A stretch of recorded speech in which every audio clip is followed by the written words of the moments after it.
जी नमस्ते। YouTube channel electronics practical ज्ञान में आप लोग सभी का स्वागत है। तो आज मैं फिर से बेसिक इलेक्ट्रॉनिक्स रिलेटेड कुछ MCQ टाइप सवाल लेकर आया हूँ।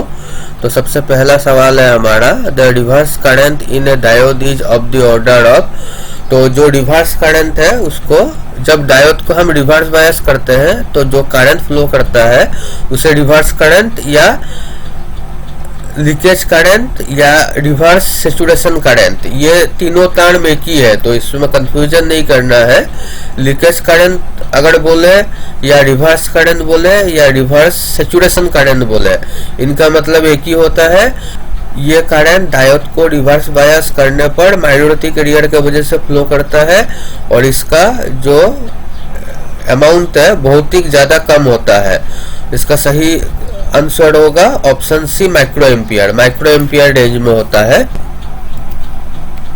और जैसे कि ये BSNL TTA का जो 2013 का एग्जामिनेशन हुआ था उसमें ये सवाल आया हुआ है।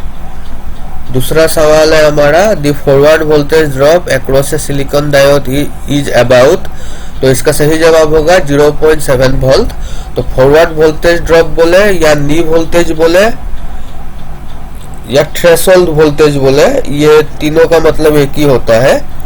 तो सिलिकॉन डायोड के केस में ये होगा 0.7 वोल्ट और जर्मेनियम डायोड के केस में ये होगा 0.3 वोल्ट। तो जर्मेनियम और सिलिकॉन के बीच में कंफ्यूजन नहीं करना है। एक छोटा सा ट्रिक देता हूं मैं, वैसे ट्रिक के सहारे हमें नहीं पढ़ना होता है, लेकिन फिर भी याद रखने के लिए जो जर्मेनियम का जो G है अल्फाबेट में पहले आता है और सिलिकॉन S जो है वो अल्फाबेट में बाद में आता है। तो जो पहले आता है उसका वैल्यू कम है, मतलब जर्मेनियम का 0.3 है और सिलिकॉन बाद में आता है इसलिए उसका ज्यादा है 0.7। हमें इस तरह से याद रखना है तो कंफ्यूजन नहीं होगा।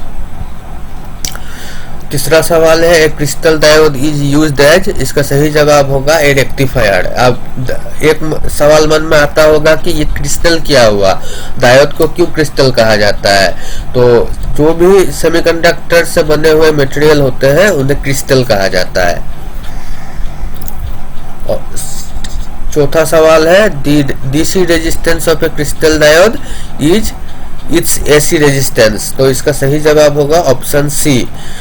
एक डायोड या कंडक्टर AC करंट और DC करंट दोनों को अलग अलग तरह से रेजिस्टेंस प्रोवाइड करता है। तो AC करंट को जो रेजिस्टेंस प्रोवाइड करता है वो DC करंट के मुकाबले ज्यादा होता है। पांचवा सवाल है, an ideal crystal diode is one which behaves as a perfect conductor when forward biased.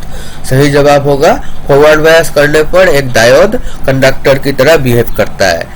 छठा सवाल है, the ratio of reverse resistance and forward resistance of A germanium crystal diode is about. इसका सही जवाब होगा ऑप्शन डी, 40,000:1। तो 40,000 ohm है ये रिवर्स रेजिस्टेंस और फॉरवर्ड रेशियो हो गया इसीलिए यहाँ में यूनिट लिखा हुआ नहीं है। लेकिन अगर हम एक एक की तरह अगर इस बात को देखें तो ये पता चलेगा कि रिवर्स रेजिस्टेंस 40,000 ओहम। तो जर्मेनियम क्रिस्टल डायोड के केस में 40,000:1 है और सिलिकॉन क्रिस्टल डायोड के केस में ये वैल्यू 1,000:1 है। तो जर्मेनियम का कम है। तो उसी तरह से जिस तरह से नी वोल्टेज को हम याद रखे थे उसी तरह से इसको भी याद रखना है हमें।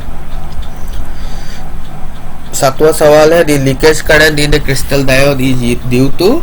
इसका सही जवाब होगा ए, माइनॉरिटी कैरियर्स। तो जो लीकेज करंट फ्लो करता है डायोड में या रिवर्स सैचुरेशन करंट, ये टर्म का मतलब एक ही होता है। तो इसका सही जवाब होगा माइनॉरिटी कैरियर्स। आठवां सवाल है, if the temperature of a crystal diode increases then leakage current increase हो जाएगा। ऑप्शन सी इसका सही जवाब होगा, जब टेम्परेचर बढ़ाएंगे तो लीकेज करंट या रिवर्स सैचुरेशन करंट वो इंक्रीज हो जाएगा। आठवां सवाल है, if the doping level of a crystal diode is increase the breakdown voltage. अगर डोपिंग लेवल बढ़ाएंगे तो ब्रेकडाउन वोल्टेज इज डिक्रीज्ड। इसका सही जवाब होगा ऑप्शन सी। अब ब्रेकडाउन वोल्टेज क्या हुआ, ये एक ऐसा मिनिमम वोल्टेज हुआ रिवर्स डायरेक्शन में। डायोड को जब रिवर्स बायस करेंगे तो ये एक ऐसा मिनिमम वोल्टेज हुआ जिस वोल्टेज पर डायोड ब्रेकडाउन कर जाता है। तो ये ब्रेकडाउन वोल्टेज डोपिंग लेवल पर डिपेंड करता है। और हमारा आखिरी सवाल है आज का, the knee voltage of a crystal diode is approximately equal to. इसका सही जवाब होगा बैरियर पोटेंशियल। जो बैरियर फॉर्म होता है पीएन जंक्शन में, उस बैरियर पोटेंशियल के इक्वल होता है नी वोल्टेज।